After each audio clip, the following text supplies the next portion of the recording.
The Cursed Hollow of Eldwood.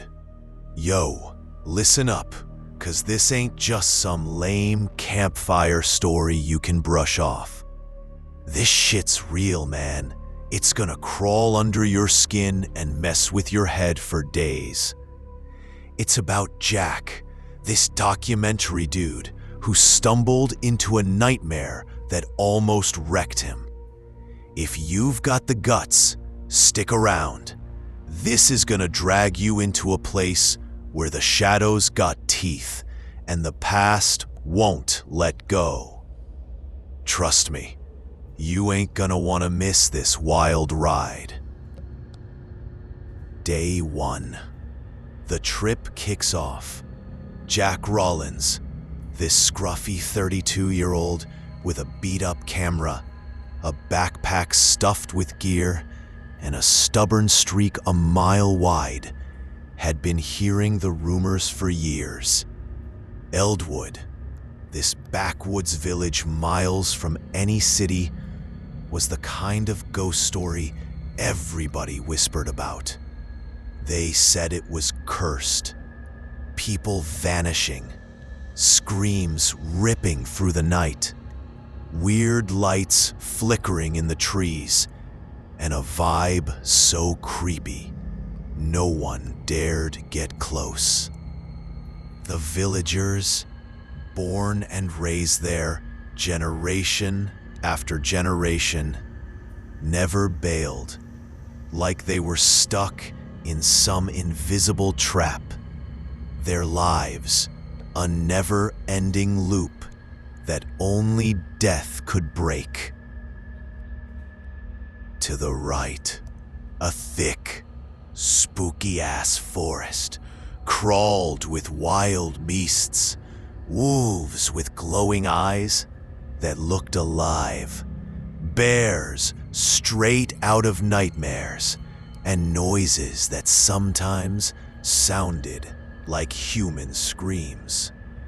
To the left, massive mountains loomed like natural walls, with jagged cliffs, icy winds that cut like knives, and thick fog that screwed with your vision. Straight ahead, a deep-ass ravine with stone walls that seemed to go on forever. And down below, a dark, icy river, roaring like some demonic chant. Behind, a narrow, endless road snaked back to civilization. A 2 or 3 day haul, if you were lucky, but the pitch-black darkness, constant dangers, and no damn light made it a roll of the dice with death. Jack thought it was all bullshit, urban legends to scare kids or hype up tourists. He muttered to himself, "If I prove this crap's fake, I'll be the king of documentaries." Armed with his gear, a pro camera with a zoom lens, an external mic, spare batteries, a waterproof tent, and a hand-drawn map with shaky directions from some sketchy guide, he hit the road. Driving was a nightmare, the road crumbling under his tires like quicksand, trees with twisted branches closing in like they were eyeing him, and bird chirps fading into an eerie silence. By sunset, the forest was a black wall in front of him, and the mountains threw long, stretching shadows. He parked on the village's edge, where the road turned to dirt, and old tire tracks were the only sign of life. The air hit him, heavy, damp, with a rotten stench like wet wood decaying, a smell of earth that seemed to rise from the ground's depths. A few old houses, roofs sagging and walls peeling, stood silent and dark, like no one had breathed in them for decades. He stepped out, flicked on his camera, its weak light trembling in the dark, and yelled, "Hello? Anybody there?" Only the wind answered, carrying a weird, spooky hum that seemed to crawl out of the forest. A sound that wasn't human or animal. This grizzled old dude, maybe 60, with white hair and a face carved with wrinkles, like he'd carried a lifetime of pain, shuffled out of a mud hut. His eyes were red and sunken, like he hadn't slept in weeks. "You shouldn't be here, stranger," he rasped, his voice rough like gravel, glaring at Jack's camera like it offended him. "Turn back before it's too late, before they see you." Jack smirked, tossing back. "I'm just here to shoot a doc. What's the big deal? Just some old tales, right?" The guy shook his head, his voice dropping to a growl. "Old tales? The Guardians are here. Old blood runs in our veins. If you stay, you ain't leaving." Without another word, he ducked back into the hut and slammed the door with a thud that echoed. Jack shrugged it off, thinking, just a crazy old coot, perfect for my film. He pitched his tent near the ravine's edge, where the river's constant murmur buzzed under his feet, and started poking around, knocking on doors.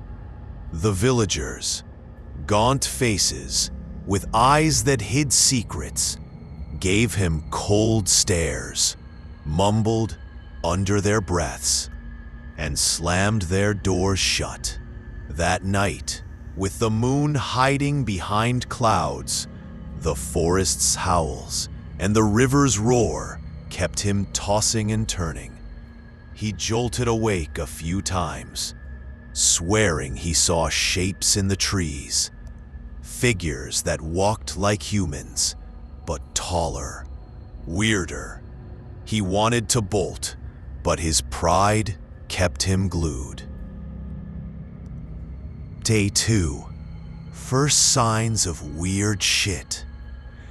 Morning brought a gray sky, like a dirty curtain filtering the light, and a chill that sank into Jack's bones, like an icy hand squeezing from inside. He woke up, camera in hand, its lens fogged up like it had been soaked in the forest's dampness all night. He wandered the village, snapping shots of crumbling houses with cracked walls and shattered windows, wild fields where tall grass poked up like dead hands, and old wells that looked like they'd been dry for years. The villagers dodged him, whispering in corners, their eyes darting like scared rabbits. He cornered a young woman washing clothes in a yard, her hands trembling from cold or fear, her wet hair plastered to her face. "What's the deal with this place? What's going down here?" he asked, trying to sound tough. She flinched like he'd hit her and muttered, "The Guardians are watching. They don't like strangers. If you stay, they'll take you." Before he could dig deeper, a hunched old hag limped over with a wooden stick, her face a map of wrinkles, eyes sunken, and shrieked, "Get out, outsider, or they'll get you." She swung her stick, chasing him off, the wood whistling through the air as he ran, heart pounding. That night, He camped by the ravine, the moon's faint glow dancing shadows on the stone walls. He heard footsteps, slow, deliberate, like someone creeping up, but not wanting to be seen. He flicked on his flashlight, its yellow beam trembling in the dark, but saw nothing but stretched tree shadows. Then a whisper hissed by his ear. "You don't belong here. Leave." His heart slammed against his ribs. He spun around, breath catching, but the darkness swallowed it all. Like a black curtain dropped over his eyes. Sleeping was pointless. Every twig snap, every leaf rustle sounded like footsteps, making him jump. He swore he heard breathing outside, heavy and wet, like a beast hovering near his head. By morning, his gear was soaked, like it had been dunked in a puddle, and a weird symbol, a circle with tangled lines, was scratched into his tent flap, done with a hand or claw that left jagged marks. Day 3. The invisible creep. Jack's nerves were shot, like a wire about to snap. He spent the day interviewing, going door to door, shoving his camera in people's faces. But they clammed up, their faces pale as ghosts, like they were hiding a massive secret.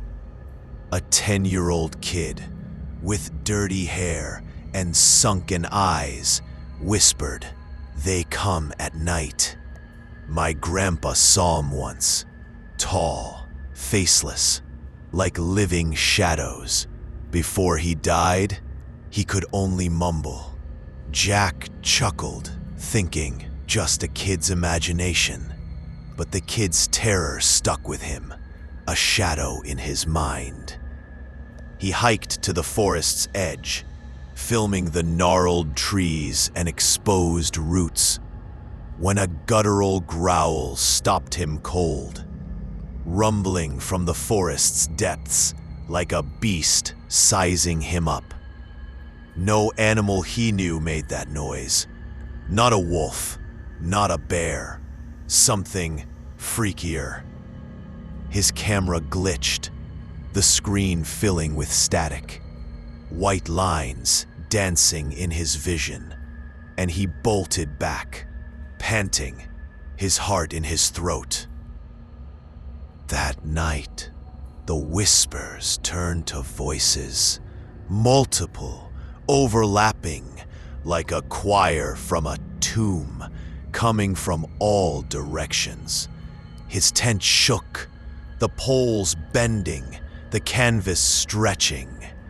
He grabbed his knife, heart ready to burst from his chest, and saw deep claw marks on the fabric, jagged, hateful scratches, like something huge had raked it.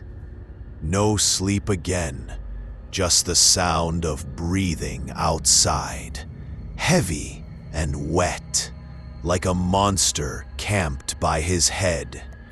He flicked on his flashlight a few times, but the light only darkened the shadows. By morning, his water bottle was empty, though he'd sealed it tight, and the symbol on his tent had grown, glowing faintly, like it was drawn with blood. Day 4. Diving into fear. Jack was losing it, like a kettle about to blow. His footage was a mess of shaky clips and static, like even his camera was fed up. He headed for the mountains, hoping for a vantage point to scope the village. But the cliffs were sheer, like prison walls. The wind slicing like a blade, and thick fog blinding him, like it was trying to mess with his head. A villager with a long beard and hollow eyes warned. The guardians watch every side. You can't escape. If they catch you, you're theirs. Jack snapped, yelling, "Prove it! These are just old wives' tales." The guy backed off, muttering prayers, fear dripping from his voice like he saw something Jack couldn't. Back in the village, his camera battery was dead, though he just charged it, and the lens cap had a weird white streak. The symbol was now carved into it with a precision that didn't seem human. That night was hell. The voices screamed, a chorus of rage and pain, like they were rising from the earth. His tent collapsed, stakes ripped out, ropes snapping. He ran to the village, banging on doors, shouting, "Help me!" But no one answered, just footsteps trailing him. He hid in an abandoned barn, stinking of hay and dirt, and saw them. Tall, shadowy figures, faceless, gliding through the mist like ghosts with no bodies. His flashlight died, the battery hot to the touch, and one got close, its coldness burning his skin. He blacked out, waking with scratches on his arms, red, deep lines. No memory of how they got there, just a lingering sense of something nearby. A5 to 7. The torment gets worse. The next few days melted into a nightmare, like time lost all meaning. His food rotted overnight. Bread turned to green sludge. Cans stank like death, like something had breathed on them. He opened his pack, finding black mold spots, like it was alive. The villagers ignored him, like he was already gone. Their stares from afar, filled with hate or fear. He filmed a ritual. Old men chanting around a fire, wearing rags, blood dripping from a carved stone, the metallic scent of iron in the air. He chased them, but they pelted him with rocks, one hitting his shoulder, pain shooting to his core. The forest growled non-stop, like the animals were talking, and the river seemed to call his name, a repetitive tune stuck in his head. Nights were unbearable. The figures showed up every night, their touch icy, leaving welts that bubbled like burns, his skin red and swollen. He heard cries, people begging, women and kids, then a dead silence. One night, he woke to a kid's voice, "Help me," and followed it, finding only a blood-streaked wall, like it was smeared with fingers. His body weakened, legs heavy as lead, his mind fracturing. Hallucinations of his own death haunted him, seeing himself drowning in the river or torn apart in the forest. Day 7, in a cracked mirror in the barn, he saw dark veins creeping up his neck, like black roots spreading, and his dreams were flooded with village sacrifices, people gutted with knives. blood, feeding the earth, the guardians dancing around. Day 8 to 10, breaking point. Jack was a wreck, like he had nothing left to lose. The villagers turned hostile, muttering about pleasing the old ones, like they were prepping a sacrifice. In a ruined house, under a broken bed, he found a leather journal, scribbled accounts of trapped families, kids snatched at night, women driven mad, men returning with empty eyes. One line read, "They take the young to keep the bloodline. If you fight, it gets worse." He puked, stomach heaving, realizing the village's isolation was no accident, a twisted plan to survive by feeding souls. The forest's beasts attacked, red-eyed wolves glowing like lights, something bigger with long claws snapping branches, leaving a gash on his leg. Nights were a battlefield. The figures circled him, their touch searing, welts bursting like pimples, his skin peeling. He heard cries, begging, bone cracking, then silence. One night, he woke to a kid's voice, "Help me," and found a bloody rag doll and a wall smeared with his name in blood. His body gave out, legs like jelly, his mind a war zone. Hallucinations of his death plagued him, seeing himself in a monster's jaws or hanging from a tree.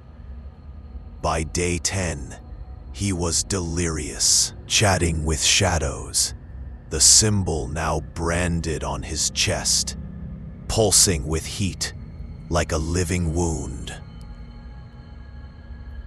Day 11 to 13, the final hell. Jack's sanity was hanging by a thread, like a rope about to snap.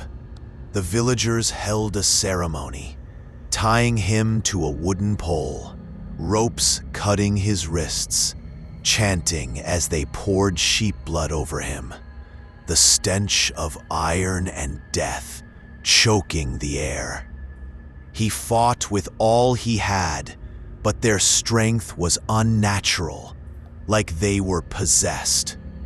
The guardians appeared, towering over him, their faceless forms shifting. Human 1 second, monster the next. One touched his forehead, and he saw it all. Centuries of sacrifices, people gutted with knives, a pact to protect by feeding on souls. Pleas echoing in his skull.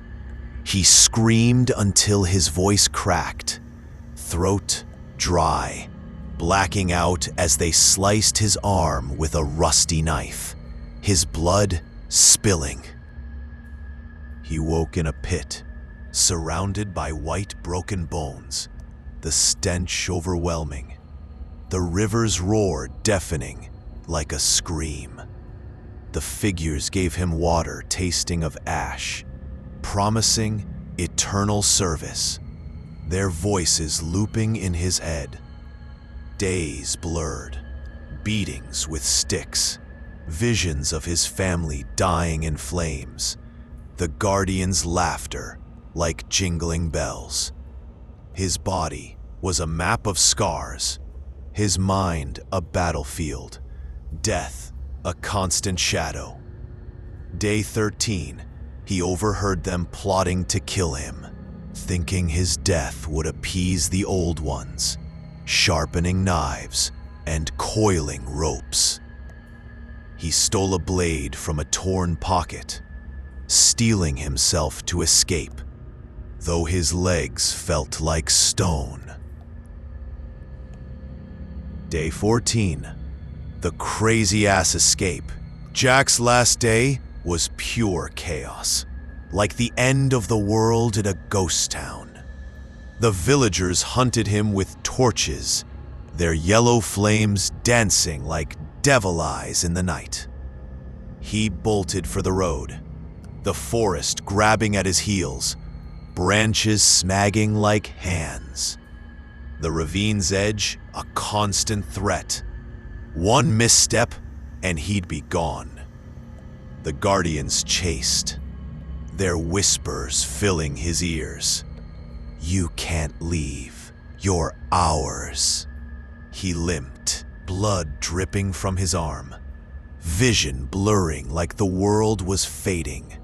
But he pushed on, the knife his lifeline.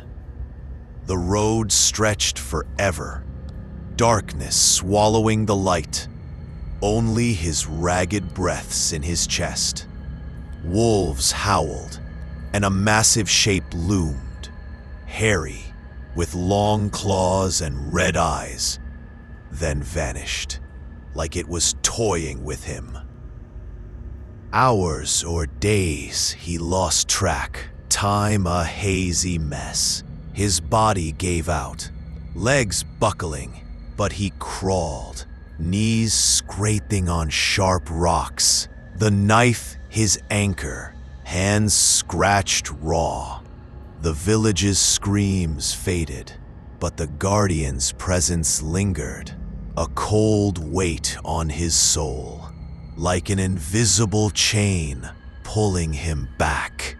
He reached a rusted, broken signpost, the first hint of civilization, and collapsed.